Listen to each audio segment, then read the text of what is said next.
I'd love to frack a little bit deeper on like when you reached out to him and how you provided value through, hey, I'll just work for free. Because I feel like that's a great point for people to learn from now who are young, but also if you don't have a label of being in Silicon Valley already to then get in that door, Yeah. so like what that process was like in the beginning. So hindsight's 2020, but when I first reached out, I think I was going at it as, hey, I'm a young kid. I don't have a lot of experience, but I'm willing to work for you for free.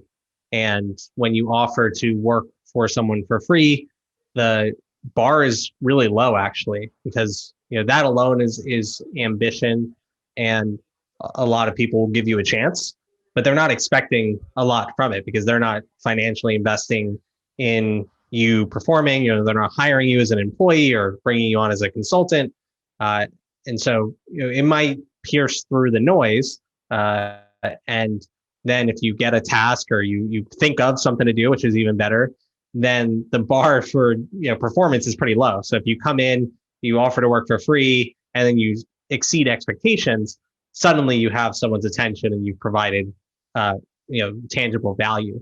And so I think that was my strategy going into it, and it proved to be successful. When I started transitioning for going from unpaid intern to an early employee of David's company, which is called 15Five. They're still around today. They're 200 plus employees now, and I was one of the first 10 employees.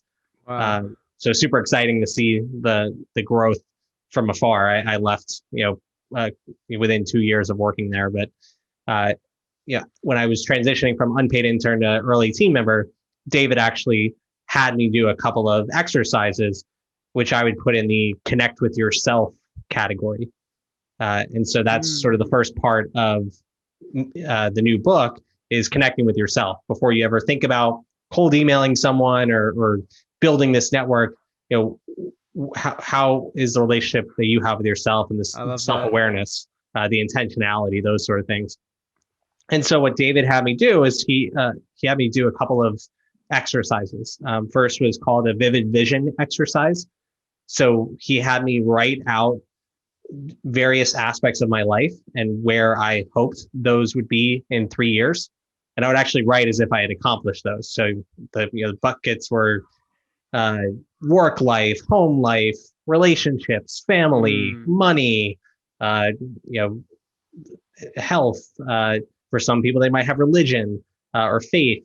Something there, and you would write in a journaling exercise, where you want to be in 3 years. And so that was an exercise he had me do, which if you really sort of sit with that for an hour, it's pretty illuminating what you actually want and what is noise. And then that's something you can do every 3 years. You could check it, every day if you wanted to. I sort of write about it, forget it, and then reference it in 2, 3 years. And I'm surprised at how accurate it was, or where my life sort of went. And so I still do that occasionally. He also had me create a zone of genius for myself. It's basically create a Venn diagram of where my passions were, where my skills were, and then sort of opportunities to help the company or be successful in that industry. And so, passions. You think about things that you love to do, regardless of being paid.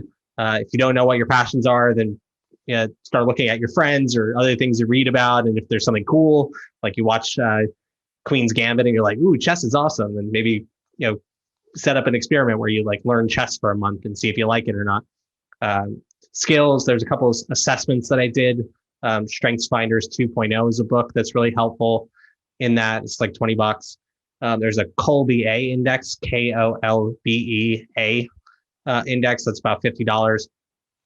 And basically just understanding what is your marketable skills and what are you good at innately. And there's different assessments that'll help you identify that.